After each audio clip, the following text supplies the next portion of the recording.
नमस्कार विद्यार्थी मित्रांनो, गट क मुख्य परीक्षा 2023 जेएमएल लागलेली आहे. प्राधिकरणानुसार पसंतीक्रम देण्याची प्रोसेस चालू झालेली आहे. सो आजपासून ते 2 मार्च पर्यंत ही प्रोसेस असणार आहे. आता दुपारपर्यंत अजूनही त्यांची लिंक ओपन मात्र झालेली नाहीये.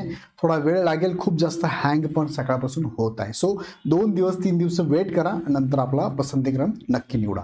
आता प्राधिकरण पसंतीक्रम नंतर पुढे काय असणार, तर एक महत्त्वाचा प्रश्न विद्यार्थी विचारत आहे. प्रत्येक व्हिडिओच्या कमेंटमध्ये पण हा प्रश्न आहे की टायपिंग सर्टिफिकेट कधीच हवं. या संदर्भात जर तुम्ही मुख्य परीक्षेचं त्यांचं जर परिपत्रक किंवा सूचना किंवा ॲड जर बघितली तर त्यामध्ये त्यांनी मेन्शन केलं. इव्हन दो तुमचं टायपिंग स्किलची जेव्हा टेस्ट झाली होती त्या टेस्टला सुद्धा तुम्हाला ते त्यांनी सॉफ्ट कॉपीमध्ये तुमच्या टायपिंग सर्टिफिकेटची कॉपी मागितली होती. सो साक्षांकित करून तुम्ही जमा पण केली असेल. पण आता काही मुलांचा इश्यू आहे की सर आमच्याकडे ओरिजिनल प्रत नाही आहे, आमच्याकडे सॉफ्ट कॉपी होती, तुमच्याकडे हार्ड कॉपी नाही आहे. आता ह्या विद्यार्थ्यांना प्रॉब्लेम येऊ शकतो. दुसरा मुद्दा काय, तुमच्याकडे जे टायपिंग सर्टिफिकेट आहे, तुम्ही ज्याची टायपिंग स्किल टेस्ट दिली ना त्याचाच तुमच्याकडे सर्टिफिकेट लागणार आहे. तुम्ही जर मराठी टायपिंग स्किल सर्टिफिकेट दिली, टायपिंग स्किल टेस्ट दिली असेल तर मराठी टायपिंगचं सर्टिफिकेट लागणार आहे. इंग्लिश दिली असेल तर इंग्लिशचं लागणार आहे आणि टॅक्स असिस्टंटला दोघंही लागणार आहे. कधीपर्यंतचं लागणार आहे ते थोडक्यात तुम्हाला या व्हिडिओच्या माध्यमातून सांगतो. बघा, 21 फेब्रुवारी 2025 ची नोटीस आलेली आहे. तुम्हाला पसंतीक्रम देण्याची प्रोसेस चालू झाली आहे. पसंतीक्रम देण्याची प्रोसेस तुम्हाला माहिती असेल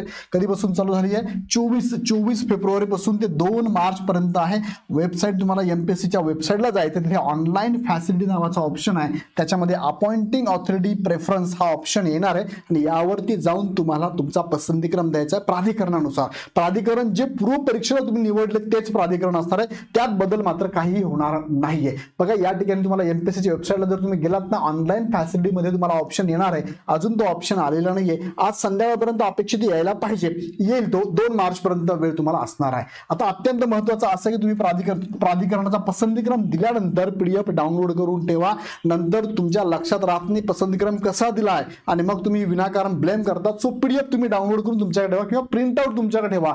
आणि फॉर्म भरत असताना तुम्हाला काही अडचण आली तर त्यांनी हे 2 नंबर शेअर केले. ह्या नंबरला तुम्ही कॉल करू शकता किंवा ह्या मेल आयडी वरती मेल पण करू शकता. आता महत्त्वाचा मुद्दा बघा, 31 ऑक्टोबर 2023 चं नोटिफिकेशन आहे. महाराष्ट्र गट क सेवा मुख्य परीक्षा 2023 अर्ज सादर करण्याच्या दिनांकास मुदतवाढ देण्याबाबत त्यांनी मुदतवाढ दिली होती. कधीपर्यंत? 3 नोव्हेंबर 2023 पर्यंत मुख्य परीक्षेचा फॉर्म भरायला मुदतवाढ दिली होती. आणि मुख्य परीक्षा फॉर्म भरण्याची लास्ट डेट बघा, ही टायपिंग स्किल टेस्टची तुम्हाला नोटीस आली होती. त्या नोटीस मध्ये हा 4 नंबरचा पॉईंट त्यांनी सांगितला. त्यात त्यांनी सांगितलं बघा, काय विहित केलेल्या दिनांकास उपस्थित राहताना म्हणजे टायपिंग स्किल टेस्टला उपस्थित राहताना उमेदवारांनी त्यांची ज्या भाषेतून टंकलेखन कौशल्य चाचणी घेण्यात येणार आहे त्या भाषेचं मराठीसाठी 30 किंवा इंग्रजीसाठी 40 वैध मराठीचं मुख्य परीक्षेस अर्ज सादर करण्याच्या अंतिम दिनांकापूर्वीच म्हणजेच 3 नोव्हेंबर 2023 पूर्वीच सर्टिफिकेट तुम्हाला लागेल. तुम्हाला फॉर्म भरायला लास्ट डेट 3 नोव्हेंबर. 3 नोव्हेंबरला जरी तुमचं सर्टिफिकेट जर आला असेल,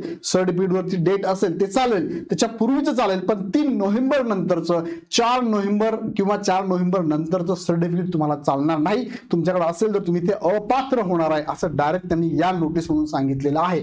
बघा, टंकलेखन प्रमाणपत्राची स्वसाक्षांकित प्रत तुम्हाला कधी द्यायची होती?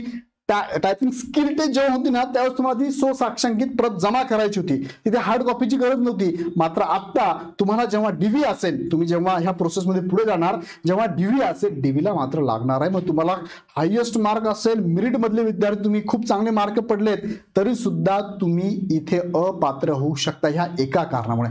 सो चेक करून घ्या तुमचं सर्टिफिकेट. दुसरा महत्त्वाचा मुद्दा सांगू तुम्हाला, तुमचं सर्टिफिकेट ऑथराइज आहे का? काही जणांचं सर्टिफिकेट हे कोणत्या माहिती का, local typing school typing academy मध्ये तुम्ही कोर्स केलेला आहे, ते सर्टिफिकेट तुम्ही घेतलेलं आहे, ते चालणार नाही. लोकलचं चालत नाही. जीसीसीचं लागतं तुम्हाला. याच्या पहिले पण व्हिडिओमध्ये सांगितलेलं आहे. ऑथराइज लागतं, गव्हर्नमेंट शासनाचं लागतं. 6 महिन्याचा कोर्स आहे, 6 महिन्याचा व्हॅलिड असणारा इतर कोर्स पण चालतो. टायपिंग सर्टिफिकेट बरोबर इतर जे कोर्सेस ना त्यावरती व्हिडिओ मी घेतला आहे. ते सर्टिफिकेट तुमच्याकडे असेल 6 महिन्याचं ते पण चालेल. तुम्ही इंजिनियर असाल तर गरज नाही तुम्हाला. 10वी 12वी दोन्ही वर्षाला जर आयटीचा विषय असेल तरी गरज नाही तुम्हाला. पण याच्या याच्या व्यतिरिक्त तुमच्याकडे टायपिंगचं सर्टिफिकेटच फक्त ऑप्शन असेल तर मात्र ते 3 नोव्हेंबर पूर्वीचं असावं लागेल. हे सगळे मुद्दे ऑलरेडी मी एक्सप्लेन केले पाठीमागच्या व्हिडिओमध्ये. तुम्ही एकदा युट्यूबला गेलात तर चेक करा, सर्च करा, तुम्हाला सापडेल. तरी पण अजून काही अडचण असेल तुमच्या सर्टिफिकेट बद्दल, DV बद्दल कमेंट मध्ये मला प्रश्न टाका, त्याची उत्तर मी तुम्हाला नक्की देतो. सो 3 नोव्हेंबर पूर्वीचं जे पण तुमचं सर्टिफिकेट असेल, तुमचं इंजिनिअरिंग असेल, तुमचा टायपिंगचा 6 महिन्याचा वेगळा कोर्स असेल, त्यांनी भरपूर सारे कोर्सेस दिले बघा, त्यांच्या GR मध्ये सांगितले ते कोर्स असेल, तुमचं मराठी इंग्लिशचं प्रॉपर सर्टिफिकेट असेल, हे सगळे सर्टिफिकेट तुम्हाला 3 नोव्हेंबर पूर्वीचे असणं गरजेचं आहे.